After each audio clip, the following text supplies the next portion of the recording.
Welcome to Green and Red, Scrappy Politics for Scrappy People, a regular podcast on radical environmental and anti-capitalist politics, brought to you by Bob Bazanko and Scott Parkin.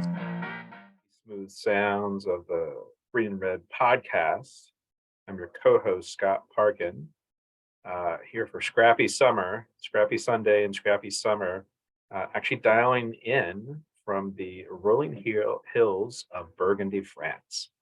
And so also a happy belated Bastille Day to everybody out there. I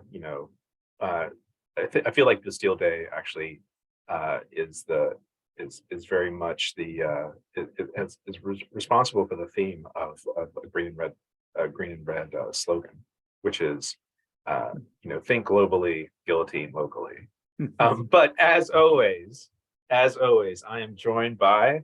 Well, it's kind of what vert et rouge, would that be green and red in French? So we're kind of internationally. I'm Bob Bazanko as always, and I am actually, all kidding aside, like maybe the best climate in America right now in Ohio. It's really hasn't hit 80, maybe once in a while. I'm barely using my air conditioning, so it's bizarre. Pretty soon this is going to become a tourist haven. People are going to want to go to northern Ohio, Appalachia, Ohio for a holiday.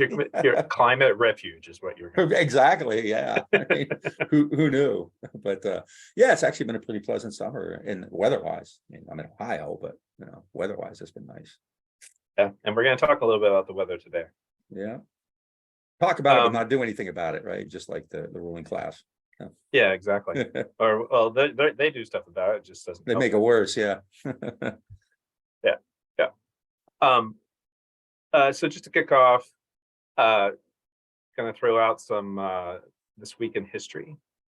And it's been a couple of weeks since we've done these, but we're going to do just like kind of more recent in the last week or so. The first one I want to kick off with is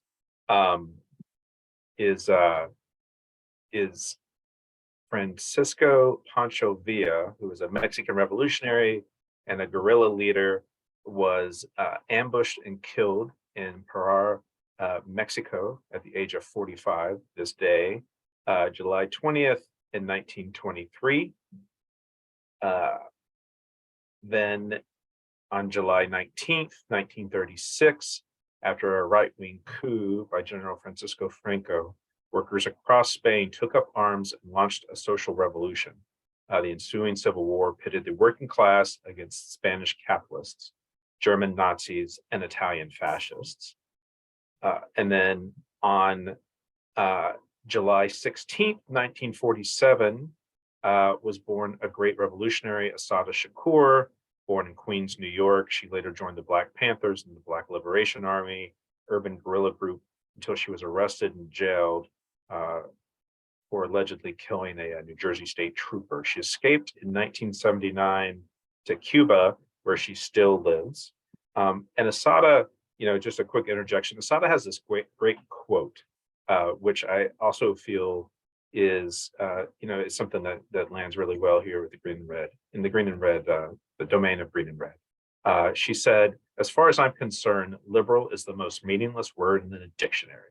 History has shown me that as long as some white middle-class people can live high on the hog, take vacations to Europe, and send their children to private school and reap the benefits of their white skin privilege, then they are liberals. But when times get hard and money gets tight, they pull off that liberal mask and you think you're talking to Adolf Hitler.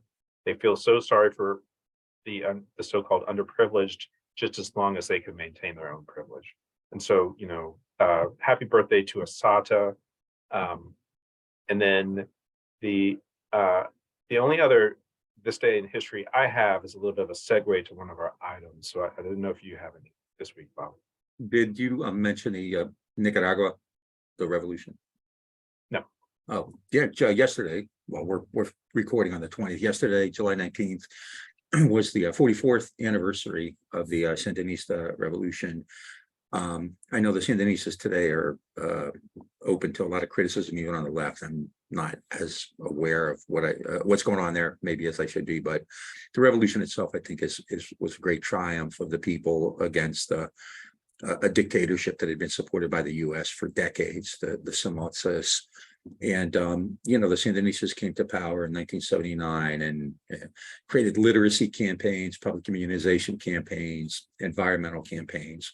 And then in the 80s, Reagan, went after them with such a bloody vengeance. It was really, if you ever want to kind of really get a sense of what American imperialism is like, you can study Nicaragua. It's a great case study because you had this kind of, fairly kind of mild socialist revolution, and the U.S. just went in and kind of destroyed it. The Sandinistas lost an election; they came back to power. But it, like the Cubans, it's an example, right? They did things their own way. They defied the U.S. and developed their own kind of national liberation movement and successful revolution. So. Even with all the problems in the 44 years since, it's really, I think, a great triumph and something to celebrate the Sandinista Revolution Day. Yeah, the only other one I was going to mention was on July 20th, 1877, in the midst of the Great Rail Strike, Maryland State Militia fired on striking rail workers in Baltimore, killing 50 of them. 1877 was actually a great year of strikes and labor actions and actions by the poor against the ruling class and against the corporations. And that's a little bit of kind of it's what's going to segue into like what we're going to talk about next, which is this strikes galore. Following actually looking at a payday report, actually just following the news all the time, but this looking at payday report, they posted an article today about the strikes. And we're probably on August 1st, we're going to see something like 360,000 Teamsters working with the United Parcel Service go on strike. There's actually talks where the United Auto Workers, 150,000 workers at the big three automakers may be going on strike. And then we have we've already covered it on the show previously, but the Writers Guild of America has been on strike since early May. The theater stage actors actually are about to just voted to go on strike. LA hotel workers are going on strike, as well as other hotel workers around Southern California who actually just are terrible wages and have terrible working conditions. So it kind of totally makes sense. And then the sort of like media darling of the strike scene is the actors, obviously because it's A-list actors out on the picket lines, but also because of the sort of, clearly she's popular actress, but she's very charismatic. Is Fran Drescher, who's the president of the Screen Actors Guild and AFTRA. But 160,000 of them went on strike last week. I'm just going to play this clip real quick of Fran giving some of her thoughts about what it's like to be negotiating with these like millionaire and billionaire studio execs and corporate execs. I am shocked by the way the people that we have been in business with are treating us. I cannot believe it, quite frankly. How far apart we are on so many things. How they plead poverty, that they're losing money left and right when giving hundreds of millions of dollars to their CEOs. It is disgusting. Shame on them. They stand on the wrong side of history at this very moment. We stand in solidarity, in unprecedented unity. Our union and our sister unions and the unions around the world are standing by us, as well as other labor unions. Because at some point, the jig is up. You cannot keep being dwindled and marginalized and disrespected and dishonored. From the nanny to Gene Debs. From nanny to the Gene Debs. There you have it. And so, I believe it was about a year and a half, 2 years ago, they actually talked about Striketober. Lots of people were going out on strike, but it seems now that we're seeing so much more labor action than we have in previous years.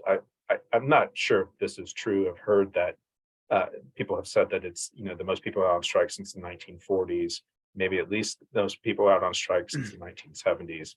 We're just seeing this, this incredible wave of labor action. We've been seeing Amazon and Starbucks organizing. We've talked about that a bunch of times on the show, but like we're seeing this like sort of like surge of labor right now. I'm sure Doug Hunt will be out soon to tell us that we're wildly exaggerating and it's no big deal, because that's what he does, using government data. Yeah. Also, Biden just met with the UAW, which is interesting because, in between tweeting about how he's the most pro-union president ever, he tends to break strikes and try to suppress unions. And with an election coming up, barely a year away, I would think the economic impact of a big strike by the UAW would be a concern. So we'll see if he tries to suppress this and keep them from going out. And Obama's calling up all of his actor friends who are supporting the strike, telling them to like tone it down. Yeah. Back off, and kind of like he did with the NBA strike in 2020. Yeah. He's it's interesting. They're obviously rich, a lot of actors are rich, but they've done a really good job of messaging and letting people know, that like outside of that A-list, which makes like hundreds of millions of dollars, people in Hollywood are like on food stamps and they don't have health insurance. Some of these people make 25, 30,000 a year, these, writers, and they don't get residuals. And now with streaming, they're getting shut out of that. So they've done a really good job, I think, of explaining the situation. And it's kind of funny to hear Fran Drescher talking about the ruling class and the capitalists and things like that. So storming the gates of Versailles. It's I mean, it's I don't know, how much to make of it, but the fact that we're using these words, this language, it's clearly an improvement. We're talking about capitalism. It's always good. It's something like 80 or 90% of people in SAG and the Screen Actors Guild, SAG-AFTRA, are actually they make less than $60,000 a year, which in cities like Los Angeles and New York, which is where a lot of them are concentrated, that's not a living. That's poverty.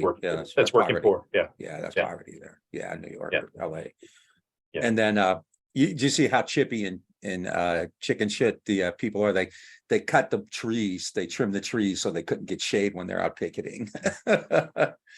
It's well, I think Montgomery Burns is on their side, so that's the one famous star they do have.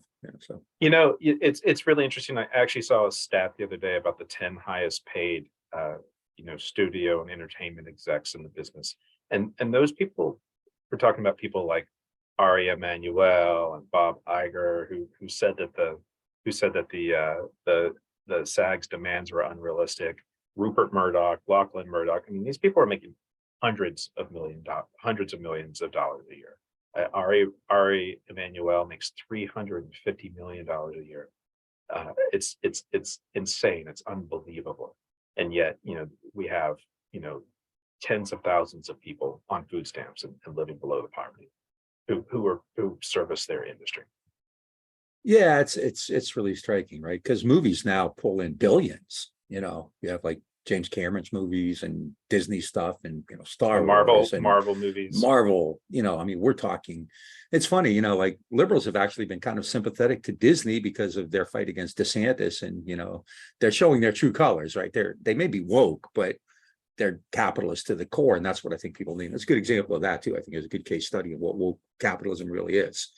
It means you're open to like diversity and changing the colors of your customers, but it doesn't mean that you question the distribution of property and wealth in society at all. So, but we've been in this midst of this new Gilded Age for the last couple of decades, and it's really sort of playing out now where people are finally organized. Yeah. You see, what's his name? Mandy Patinkin and what's the guy's name? Ron Perlman. They sound like a Big Bill Haywood out there. I mean, they're throwing it down, like making threats and all this shit. So well, there was a article that went around from a studio exec who said all we have to do before the actors announced they were going on strike, but this person said what we have to do with these writers is we just have to wait them out until the fall when they can no longer pay the rent on their apartments, pay the mortgage on their houses, and then we win. Yeah. And Ron Perlman took quite an issue with that, and has basically said, I want to find out who said that and I want to visit their house. And then, like, cue images of Ron Perlman setting the curtains on fire with his stogie. You don't want to mess with Clay Morrow and Hellboy,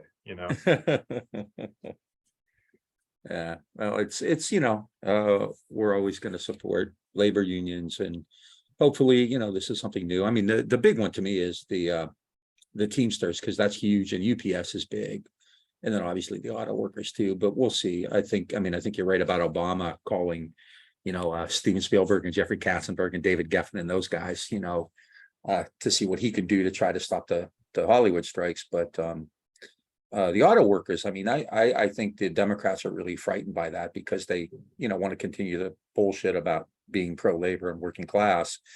And I suspect they don't want the strike to go down, any more than anybody else does. And they want, Michigan has definitely been trending more Democratic the last couple of elections, and they definitely don't want to do anything to jeopardize that either. Yeah, it's gonna, we'll see, how it plays out, but we're living in a time when, what 1% owns, I forget what the current data is, but it's the distribution of wealth is so immense. So whether you're a Hollywood actor, a UPS driver, or an automaker, or whatever, let's hope that this kind of takes off and gets momentum. Yeah. The one thing that, generally the way we do these, we just kind of riff about what's on our mind that week. We don't really have anything, like a script or anything like that.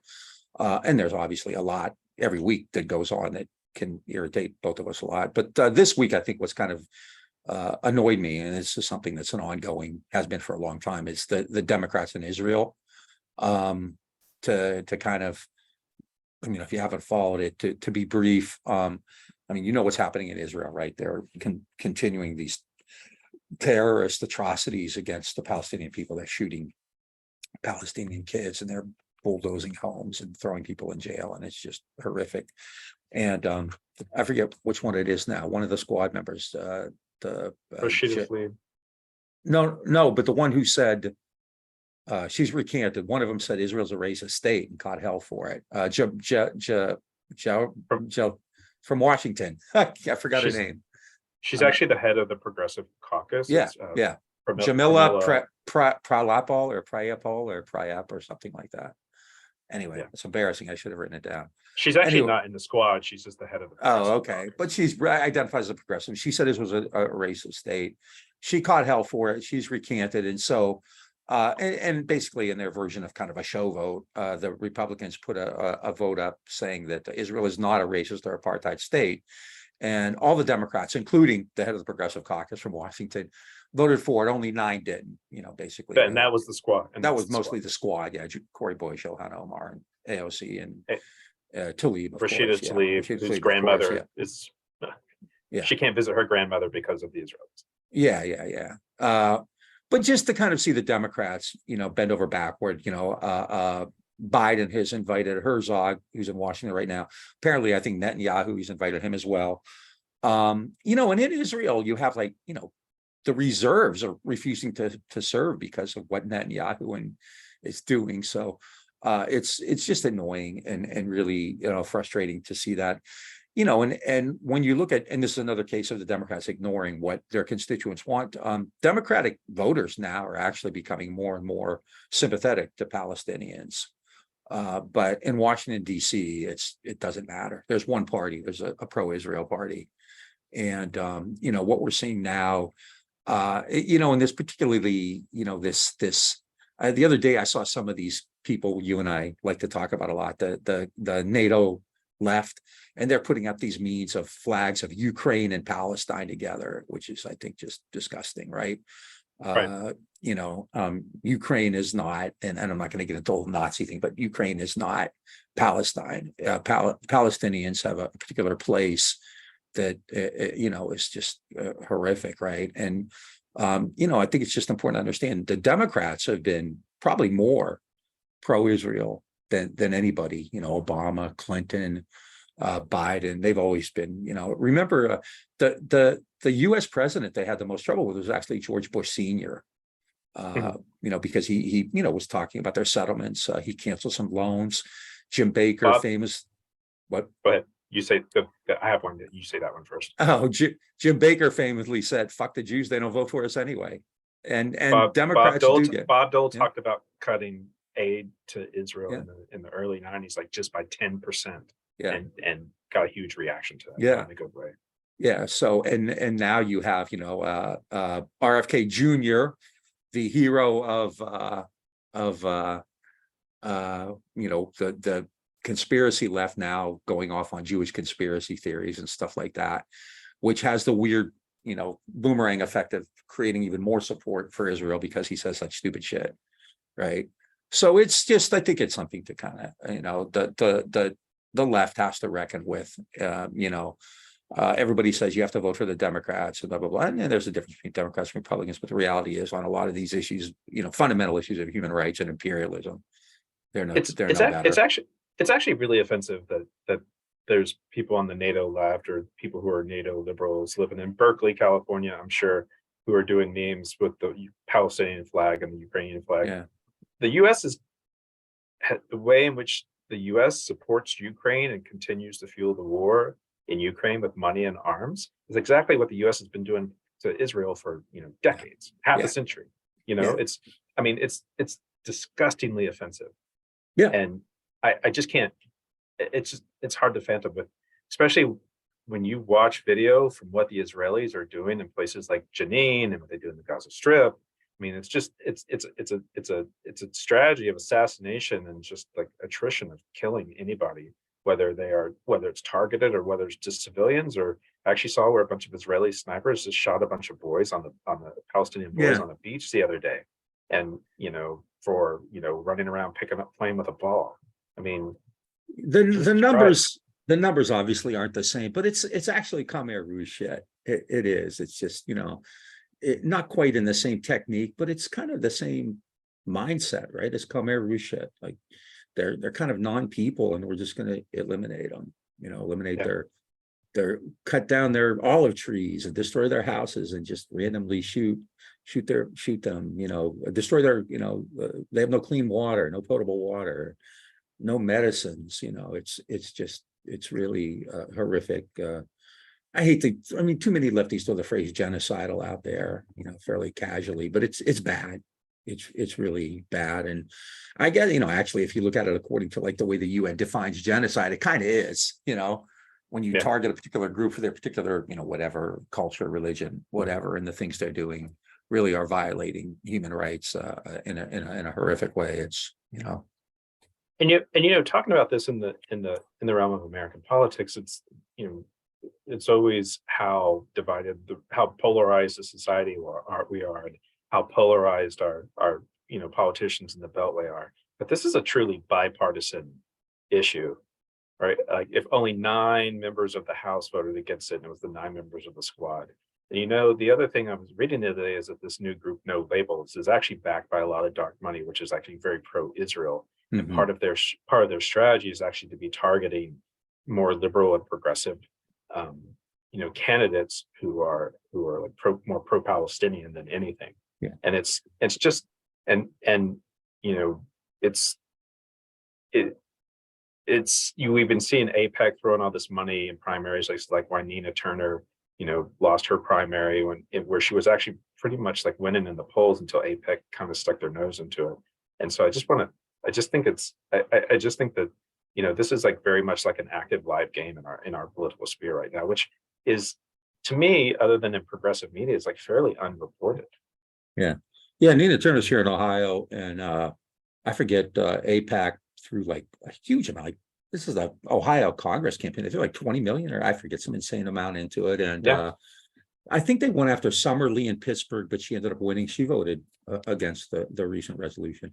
Those resolutions are just gotcha things, right? And the Democrats are, typically cowardly, so they just run for cover, and they want to, let everybody know how they love Israel even more than the Republicans love Israel. Just like they love the cops more than the Republicans love the cops, and they love the military. And when the GOP does something truly awful and reprehensive, the Democratic response is, we do it even more. So it's we're in pretty dark times. But that's just, I think that's something to obviously keep into account. And the media, it's funny, like the New York Times and Washington Post, who've always been like hardcore, zealously pro-Israel. I mean, they still are, but even now, like the reality in Palestine has become so grave that they have to report on some of this stuff. So you're actually seeing more reporting now than you have in the past, but it really doesn't change the overall tenor of it, which is that the United States has to support Israel as the only democracy in the region. I mean, it's kind of funny, right? Or they're always responding to terrorist attacks on Israel. Yeah. When they're fucking committing genocide. Yeah, I mean, they're bombing Syria right now, which media isn't even talking about. They're destroying, It's funny, like it's really easy for the US media to talk about Saudi and how horrific and brutal and everything there. What's the freaking difference? They're the way they treat like Yemen, Palestine. What's the difference? Yeah. So anyway, I've had a lifetime of this, and so it's very difficult. Plus, anytime you say something, you're immediately anti-Semitic, or you're this or you're that, and that's still out there, right? Everybody's an anti-Semite, and as soon as you say something about Israel, and Zionism, so it's difficult, and you're seeing obviously no leadership from the Democrats who bend over backward to show how much they support Israel and send Israel. The leadership they show is pro for Israel. Yeah, it's a huge amount. It's just the numbers are immense. They're just all over the place. But since the creation of Israel, I mean, the United States has sent like hundreds of billions of dollars there. It's a very small country, hundreds of billions. Biggest recipient of American aid. So the Bay Area is bigger than Israel. And Palestine and Ukraine are not the same. And that's just to me, just a vile relevancy, equivalency that these NATO lefties, like the people at, like Spectre and Tempest and New Politics, are doing. Bill Fletcher, people like that, who we pick on all the time for good reason. So anyway, that's my main thing. My main beef this week is just the Democratic Party in Israel. Yeah. The last thing I was going to talk about is the big news in my world has definitely been the collapse of the climate and how that's been playing out over the last couple of weeks. This summer, in the past 2 weeks, we've seen the hottest days in recorded history. Like, there was a Monday and they're like, that is the hottest day since they've been recording, temperatures. And then next came Tuesday and they're like, oh my God, this is the hottest day since yesterday.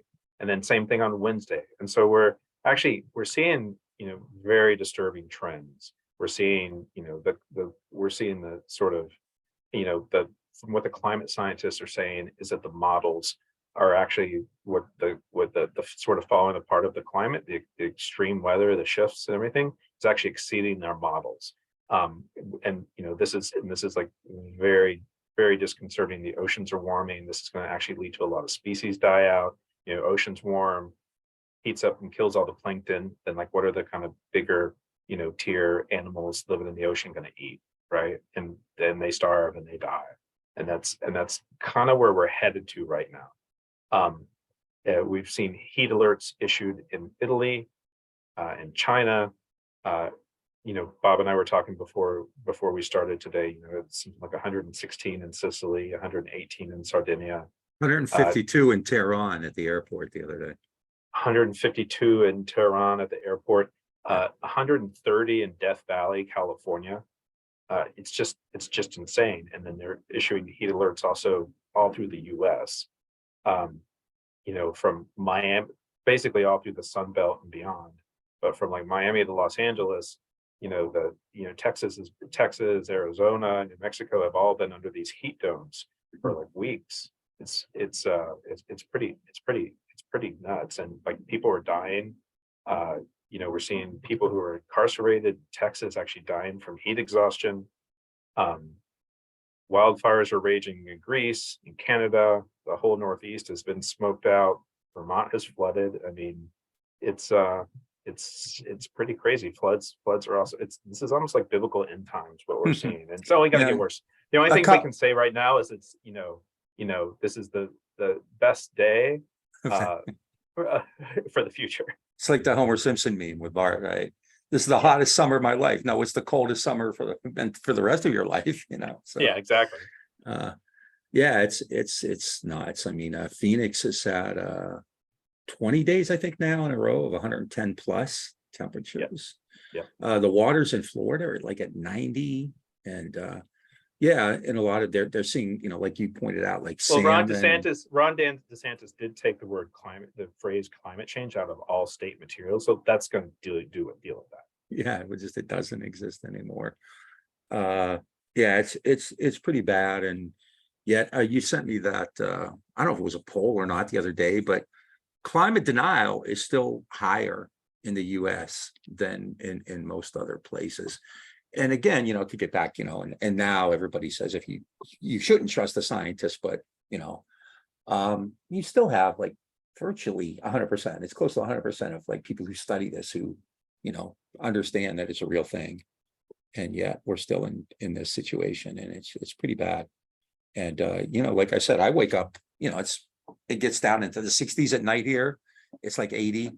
And it's just bizarre. People here are saying, oh, it's so hot. It's like, man, you have no idea. Go to Texas or somewhere like that where they're doing absolutely Southern nothing. California, Arizona. Yeah. But in Texas, the GOP leadership there has said many times, people would rather die than regulate the oil industry. So they are, they're getting their wish. Yeah. John Kerry was in China. Yeah. Who's the climate czar, I believe. Yeah. Who said that Biden believes that, as I think the rest of the world, that the climate crisis is a universal threat to humankind. We all have a responsibility to deal with it as rapidly as we can. And we hope we will leave other issues aside. I just want to say that I actually think John Kerry might be the most useless public official in government these days. I mean, what the fuck, right? Like, he's probably good for bankers and hedge fund guys, and he's like definitely part of the moderating of the rhetoric. Like, Biden greenlit the Willow project, a massive oil extraction project in Alaska. They've made a deal with Manchin on the Mountain Valley Pipeline. Even their climate bill had all these loopholes for fossil fuels, and so I mean, it's just there's no political will on the U.S.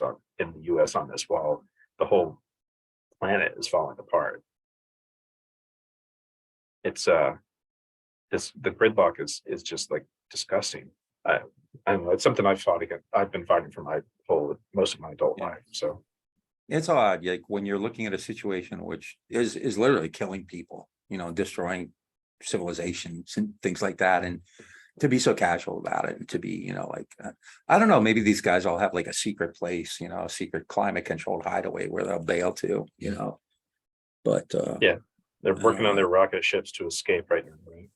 Yeah, something, because it's quite remarkable. I mean, there's a lot of been heat stroke in Texas and other places, people working, and the governor there, Greg Abbott, the Republicans in Texas just passed a bill where you don't have to legally provide water to the people working during what would even make you think, let's deny water? Like, what kind of mind says, well, let's come up with an idea to deny them water when it's 110 degrees? Like, who fucking thinks of that? Like, how do you even come up with that? Like, that's like screwed up, like Abu Ghraib torture shit, just as a general rule. He's the same guy also putting razor wire on the Rio Grande and telling state troopers to push children into the water. Yeah. A pregnant woman was caught in the barbed wire. Yeah, it's really quite remarkable. I mean, I guess it is and it isn't, but where human life just is irrelevant. It's just, I mean, well, this is the guy who, would defends gun makers rather than school kids getting shot up, and who let COVID run rampant to, so it's part of it. Who's played a role in privatizing the power grid in Texas, so that when the freeze comes, people freeze, and when the heat comes, people suffer from heat exhaustion and heat stroke. I mean, I'm sure the governor's mansion is nice and air conditioned and heated in the winter when it needs to be. And they're the party of pro-life. Yeah, he's definitely pro-life, right? Yeah. The other thing I wanted to say on the climate front is about this Guardian article that I read a couple weeks ago, where it was reported that many progressive and liberal entities, which purport to be let's act on the climate, actually use the same lobbyists as the oil industry. And so we're talking about like progressive cities like Chicago and BP share oil lobbyists, and the Philadelphia and the Koch brothers share lobbyists. Even cities that are suing big oil over climate have big oil lobbyists. Universities, cultural institutions like museums. But the one that was particularly outrageous to me are the big greens, the environmental groups. And so where I have heard this reported on, they actually don't talk enough about that. But these environmental groups, the Environmental Defense Fund, the Natural Resources Defense Council, which is Bobby Kennedy's Jr.'s old employer, by the way, are doing business with their lobbyists are the ones who work for big oil, and they all consider themselves players in the system, but they are basically like any kind of plan they make. I'm sure it's going right into the head and into the hard drives of big oil. It's fascinating how corrupt the system is. Anyway, I just wanted to have a little rant about that. Yeah, it is. Yeah, I mean, there's so much to say about it, but it's pretty stark and scary. And like I said, I'm glad I'm not in Texas right now, but it's still going to be hot when I get back. And it is. I mean, this isn't going to break anytime soon. I mean, I think at our age, we're probably this is what the future looks like. So it's pretty bad, pretty scary. And I think it also, and I don't want to go on to a long riff, we talked about this before. I think like when you look at this, though, it also kind of gets to the bigger question, which we've talked about our whole lives, which is like, how do we get what we want? Like, how do we get the things we want to change? How do we change what we want to, right? And because you mentioned the lobbyists, and this is the way they do it, right? You hire lobbyists and you do this and that. And the reality is, if the oil companies and some environmental group or some university are employing the same lobbyists, the oil companies are always going to be able to pay them more and get what they want out of them. And so I think, we really need to, really hunker down and evaluate that question. How do we make these changes? How do we get what we want? Which involves questions of like strategy and tactics, which I think the left just has no concept of. I mean, I'm seeing that right now to revisit something, like it's the Cornel West presidency. Like the Greens and a lot of lefties I know who would consider themselves really radical, and they're like ready to go to the barricades all the time, are like all in on Cornel West candidacy, and they're pissed at the Democrats for not putting them on the ballot, and they're like really, and I just don't get it. I don't get the fetishism about elections. I'm not sure. I mean, I'm not being a smartass here. Can you tell me what we gained from even Nader's candidacy? I don't think he's a bad guy, but Nader's candidacy, or Jill Stein's, or Jesse Jackson's, or Bernie Sanders. I mean, what specifically did we gain from any of those campaigns?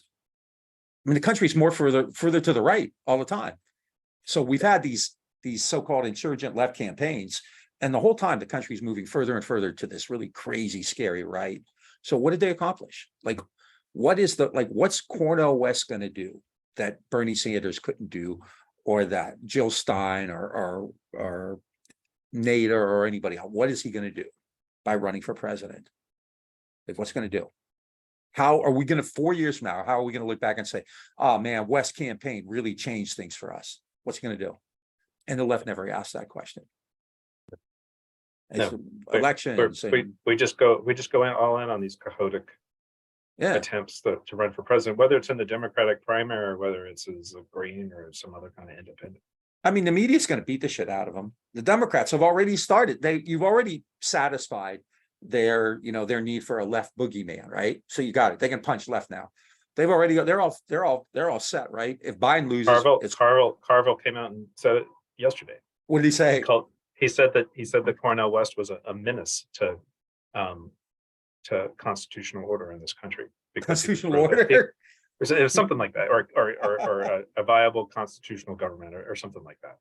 I'm misquoting him, but that's what they do. No, it's insane, right? And this is the point I think the left doesn't understand. When they hear something like that, which is utterly repugnant, they immediately say, well, we have to do it. But the fact is, like, sometimes you have to say, like, will it work? Like, what can we do to win?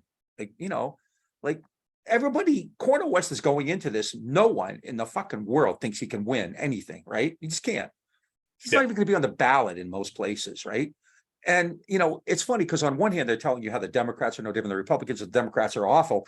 And then they're outraged that the Democrats are keeping the Greens off the ballot. What the fuck do you expect them to do? That's what they do. You know, they're a corporate political party. And so you're kind of getting upset at them. You know, like I said before, like that's like getting angry at a lion for eating a wildebeest or whatever the hell they eat, right? That's just who they are. And we really, a poacher. yeah, they are. And we have to sit back and think like, what can we do to win? What can we do to succeed? Is it running a third party candidate for president? I would absolutely say no to that. And I would challenge anybody who thinks that's a good idea to tell me what's been gained from Bernie Sanders or from like any of those people, right? Because the country's further to the freaking right than it's ever been. Every 2 years, every 4 years, every decade since the 70s, really, since the late 60s, 70s, we've moved rapidly to the scary far right. And so these insurgent campaigns, these elections, like, I don't know, like, and it just to see the Cornel West, you know, like I said, Cornel West is one of the good guys, absolutely. You know, he defends Palestinians, he speaks up for them, right? He's doing that. He's the first one to do it yesterday.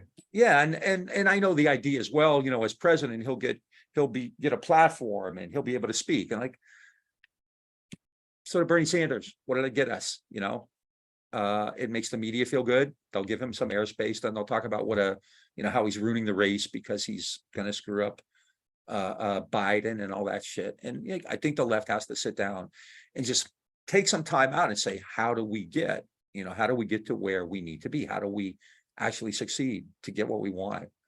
And it's like that question, which is more kind of about strategy and tactics and long politics, right?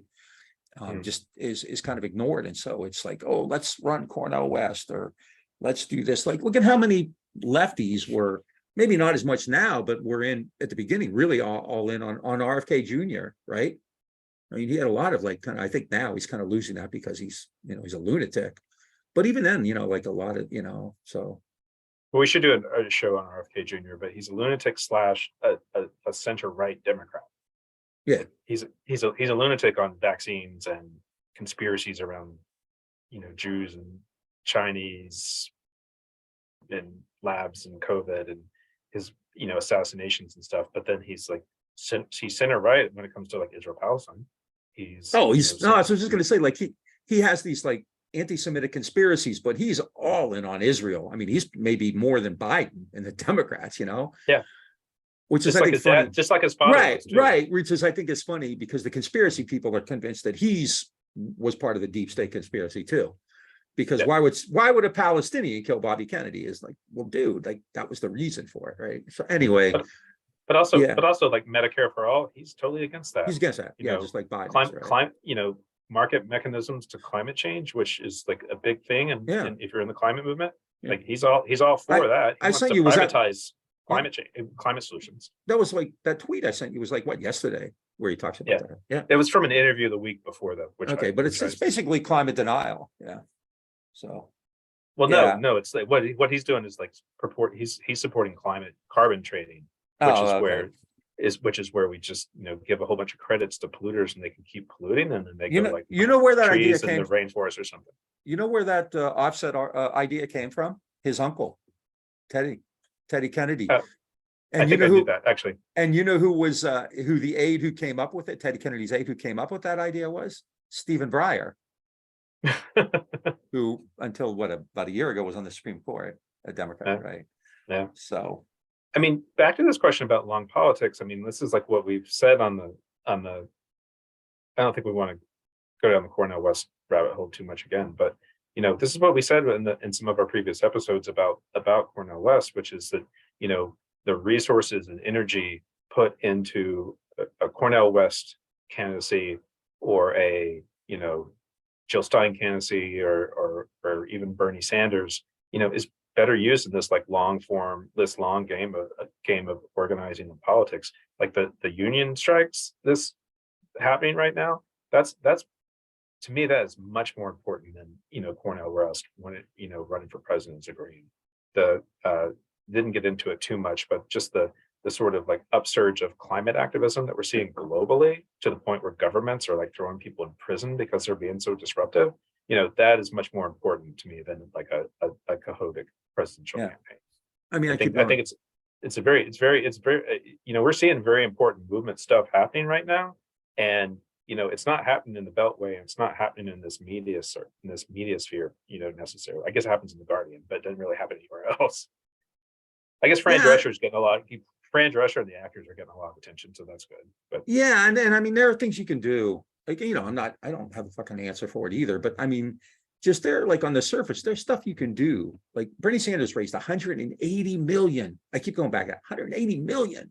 Can you imagine what like you could do with that? Or, some of the friends we've had on, like Jake or others, right?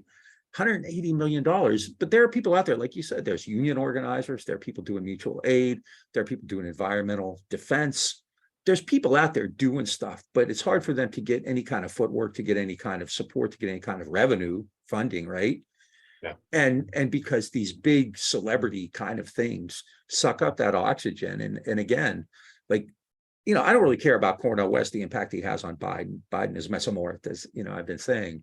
So it's not that. I don't care if he runs as a Green or as a Democrat or whatever. The point is, it's a huge diversion of energy, of people's work, of money away from stuff that I think is more immediate.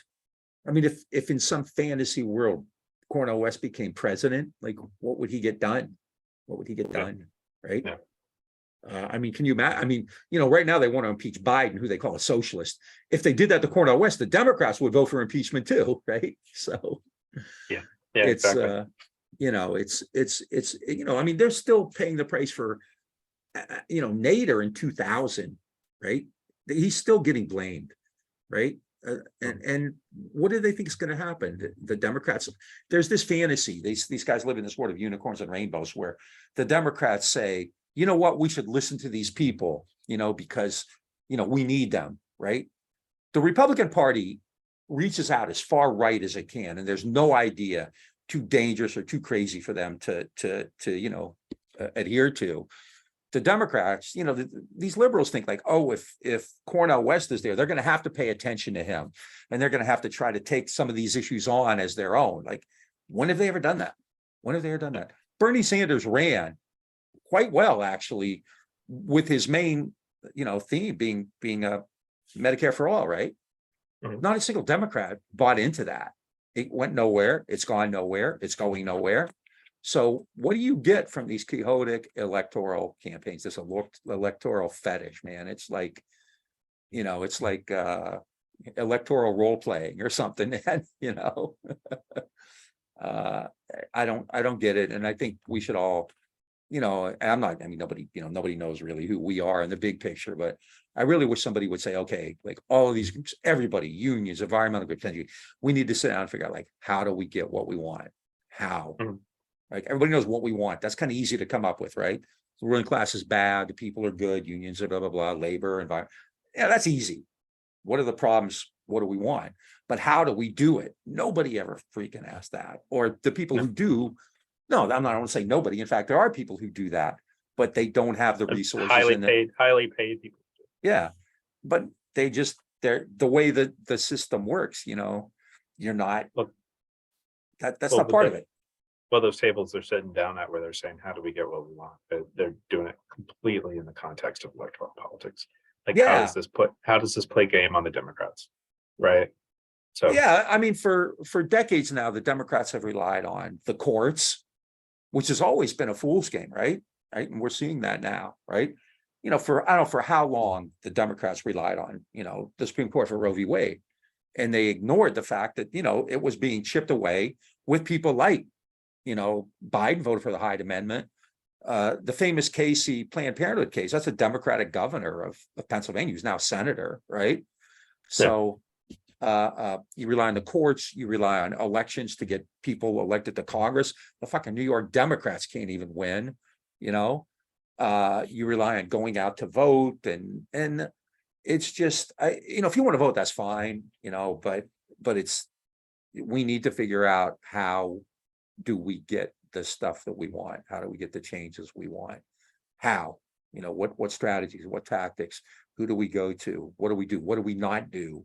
And I don't think celebrity political campaigns, celebrity electoral campaigns are not on the list, you know, frankly. So no. Cornell West, come out and talk to us, man. Convince us we're wrong. Come on. Yeah, we would love to have you. We're big fans. You're a bucket on our bucket. Yeah, we're big fans. Other than the election thing, you know, we think you're great. So come on, folks. You've been listening to Scrappy Summertime Riffs and Rants with the Green and Red podcast. If you like what you're hearing, check us out on Facebook, Instagram, and Twitter. If you're watching this on YouTube, hit that subscribe button. If you want to help promote us, go to, and you're listening to us on an audio platform, go and give us a rate and review, help spread us with the algorithms. And if you want to make a donation, go to greenandredpodcast.org and hit that subscribe button, or go to our Patreon at patreon.com/greenredpodcast and become a patron. And we will talk to you again soon. And happy belated Bastille Day. Think globally, guillotine locally. And we'll talk to you again real soon. It's like a heat wave, burning